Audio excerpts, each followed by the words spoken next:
Okay, so this video is going to be connected with grade 7 from last Friday. Okay, so the video was cut. So let's go back to our topic. Okay, so again, the topic was transport in plants. Okay, so transport in plants. Okay, give me a second. Okay, so in transport in plants, we are going to talk about two things: transpiration and transpiration and translocation. So first is transpiration. So transpiration, this is the transport of water from your roots to the leaves. Okay, so again, this is what you need to remember when you say transpiration. Transpiration is the transport of water from root to leaves. Okay, so it's not gonna transport by from your leaves on the way to the roots. So the water is going to be absorbed in the roots, and then it's going to travel up through the plants. Okay, so again, transpiration, this is the transport of water from root to leaves. Okay, now we have translocation. If you have a transport of water, we have the transport for food. So transport for food, this is called translocation. Okay, this is translocation. So this happens through phloem tissue. Okay, it's phloem, not phloem, it's phloem. Okay, so again, translocation is the transport of food through the phloem tissue. So again, when you say transpiration, this is the transfer of water from the roots to the leaves. But when you say translocation, this is the transport of food from this is through phloem tissue. Okay, so here is the transport structure. So we are going to talk about xylem and phloem. Okay, so what's the difference between xylem and phloem? So let's talk about xylem first. So in xylem, this happens with transpiration. So when you say transpiration, again, water, transport of water. So here in xylem, this is where water and minerals transport. Also, this is a one-way system, only one way, huh? And also remember that in xylem, there is no end walls between the cells. Okay, so you can see here in the picture that there is no end walls. It's connected, so there's no end walls. It's just connected. And also in xylem, thick walls stick with lignin. So later on, we're going to learn what is lignin. So that is xylem. Okay, so now let's talk about phloem. Okay, so when you say phloem, this is the transport. This is where transport of food and water takes. In xylem, only water and minerals, but in phloem, it's water and food. Okay, so xylem happens with transpiration. Phloem happens with translocation.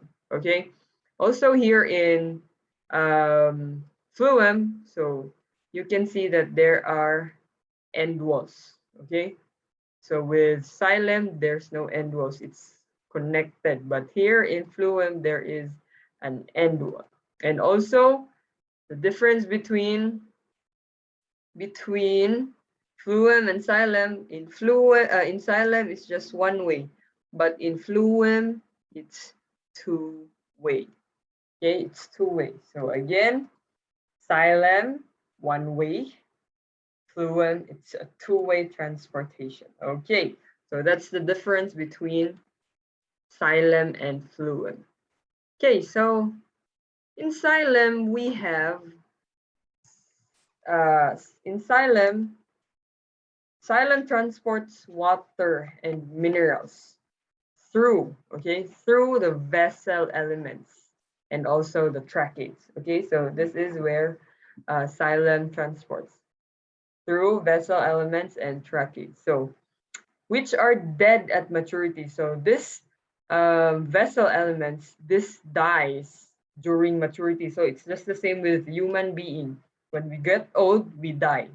So for here in transport of water, in xylem, the vessel element dies when it matures. Okay, and this has primary and secondary wall. So you can see there in the picture where primary cell wall and secondary cell wall is.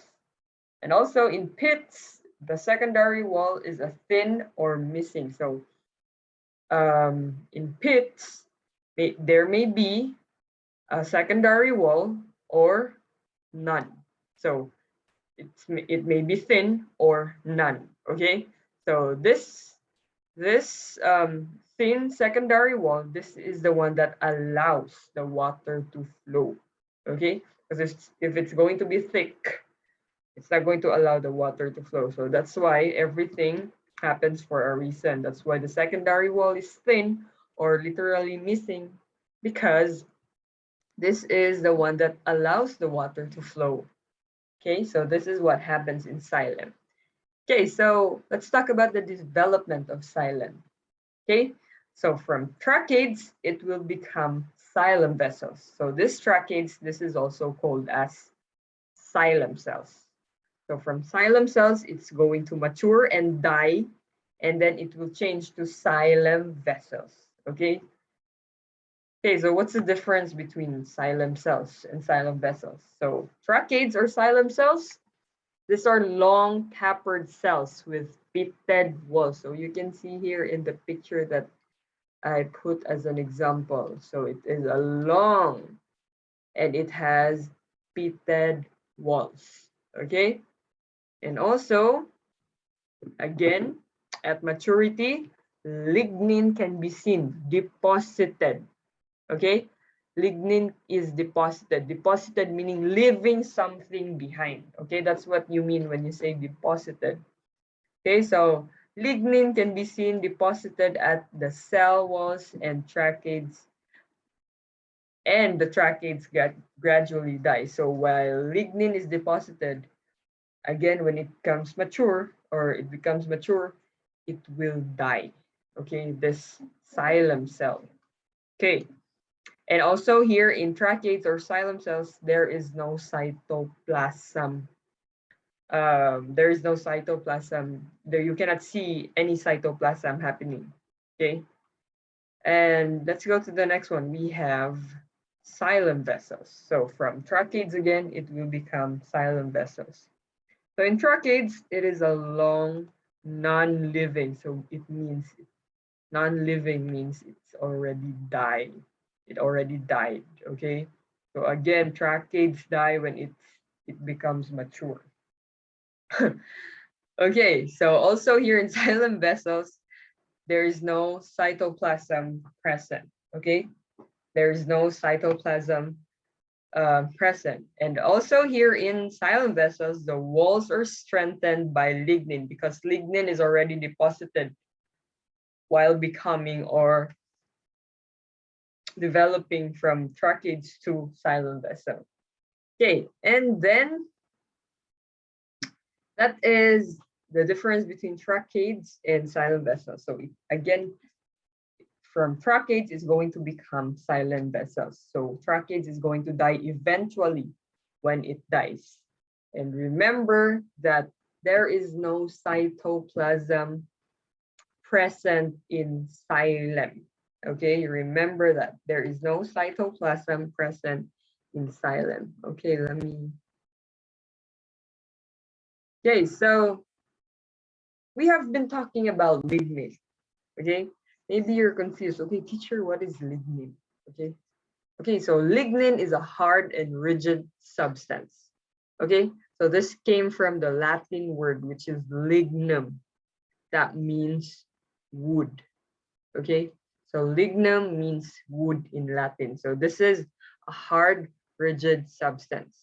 So while depositing this one, we have three ways to deposit lignin. The first one is annular. Okay, so the example of annular, you can see it here. in the picture that I showed you. So this is annular. Okay. And then the second example is spiral. Okay. And of course, the last one, this is heated. Okay. So this is the 3 ways of depositing lignum. Again, lignum comes from the Latin word, which means wood. Okay. Let's talk about the functions of xylem. So xylem, first, it conducts water and dissolves minerals from the roots to all the other parts of the plants. And second, of course, provides mechanical support to the plant due to the presence of lignin. Okay, so lignin has a very important role.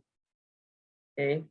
Okay, so as you can see here, this is a picture of a tree when you cut it. So maybe you're confused, why are there rings in the middle of the tree? So this is made out of xylem. Xylem is the reason why there are rings in the middle of the tree when you cut it. Okay, again, xylem is the reason for this one. Okay, let's talk about phloem now. So phloem, the structures of this one, it has column of sieve tubes, and companion cells. So these sieve tubes are separated by sieve plates. Okay, let's talk about what is sieve plate, companion cell, and sieve tube. Okay, for that, let me tell you what are the properties of phloem.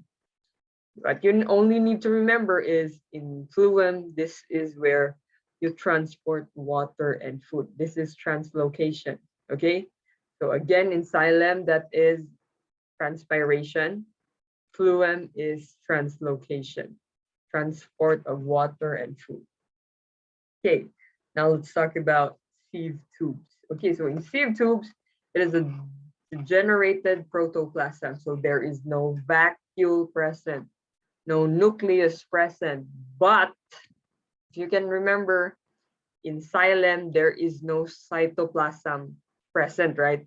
But here in phloem, cytoplasm is already present. It's present because this is what you are going to need for the manufactured food to be maintained, or for the manufactured food to stay.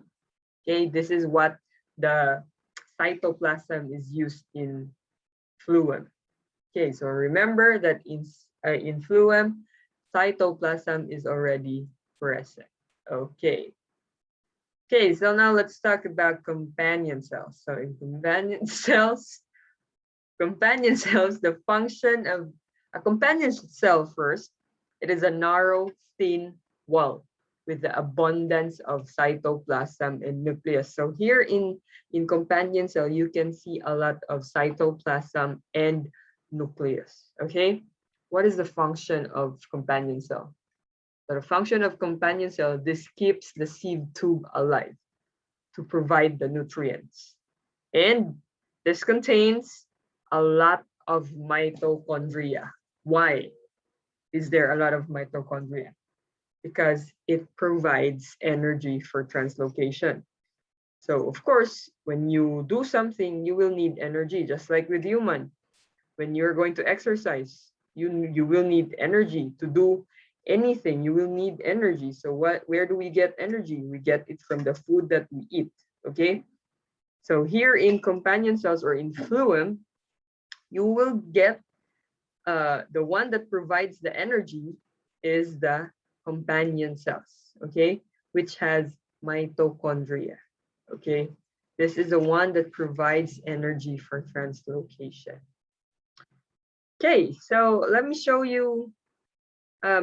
I don't need to explain this one. This is just a bonus for what I'm going to teach you. Actually, this is not in your books, but I'm only going to show you the structure or how it looks like. Okay, so this is how your vascular tissue in the stem of a plant. Okay, so the parts here we have vascular bundle. So in vascular bundle, the xylem and the phloem are grouped together, meaning they are together. So you will see later the difference in the structure of stem and root. Okay, so again here in vascular bundle, xylem and phloem are together.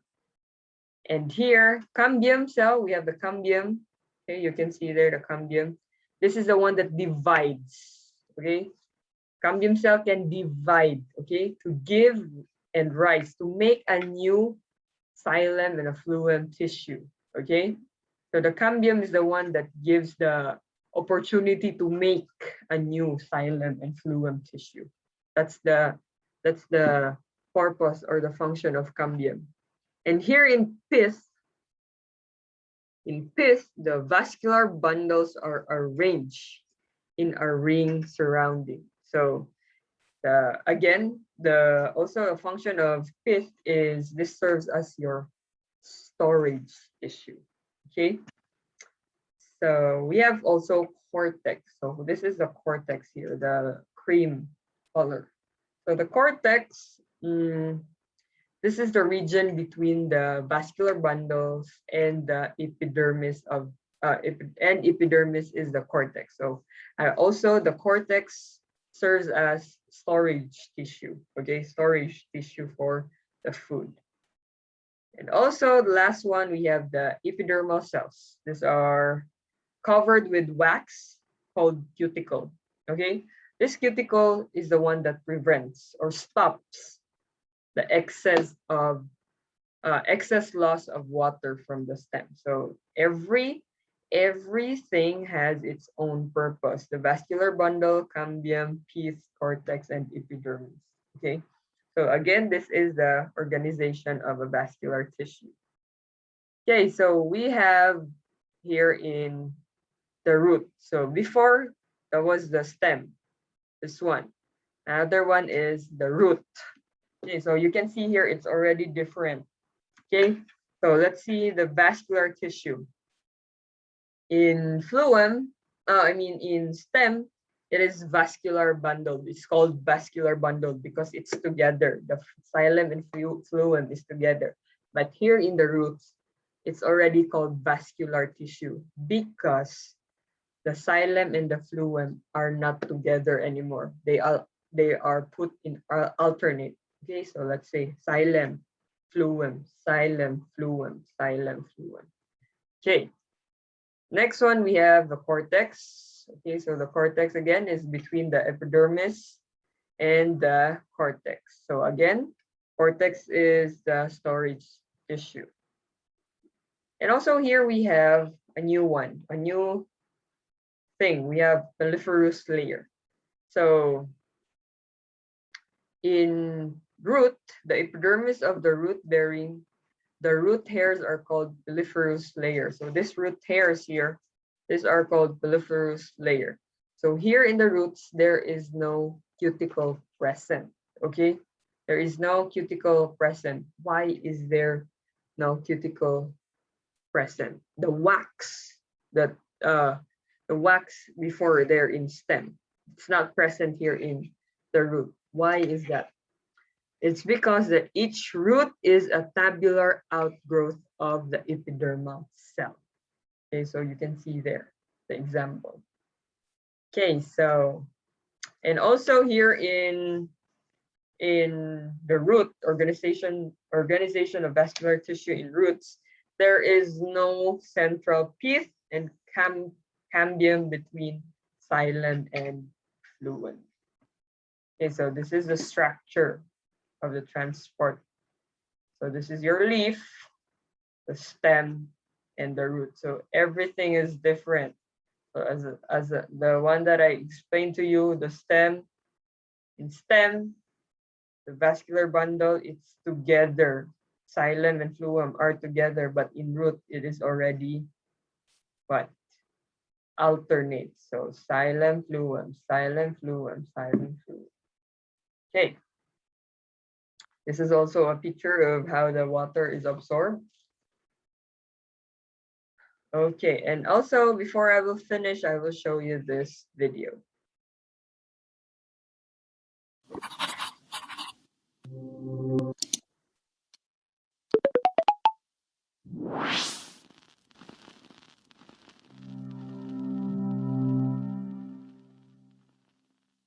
We could just say movement of water and minerals and movement of glucose and amino acids, but this is science, and so we like to have special terms to describe these processes. In this three-part video, we are going to look at the transport systems in plants for moving food, water and minerals around. We have a beating heart and circulating blood, but what do plants do? Cut a plant open and it doesn't bleed, so what happens instead? Plants have their own systems. They have a xylem, which moves water and solutes from the roots to the leaves, and a phloem, which moves glucose made in the leaves by photosynthesis and amino acids to the rest of the plant. Here are the xylem, and here are the phloem. Notice how the arrangement is different in the stem and the roots. The xylem and the phloem are found in groups called vascular bundles, and the position of these bundles changes for different parts of the plant. Both the xylem and the phloem are made up of rows of cells that form a continuous tube running the whole length of the plant. The xylem vessels are made of elongated dead cells that are impermeable to water and have walls containing lignin, a woody material. Because of this, xylem vessels are tough, which is why the vascular bundles in the roots are in the center. They help prevent the plant being pulled out of the ground. They are also more protected in the center. Whereas the stem has to resist being squashed and bent, and so it has the vascular bundles nearer to the edge to give the stem strength and support. The phloem vessels are made up of living cells. They transport sucrose and amino acids up and down the plant, depending upon where they are needed. Whereas in the xylem, the movement is just one way, from the roots up to the leaves. So we know that water and minerals go up the xylem, and amino acids and glucose go up and down the phloem. But how? In the second part of this video, we are going to look at the xylem and transpiration. Okay, everyone, so that ends the video that was cut in our class last Friday. Okay, so thank you, everyone. See you.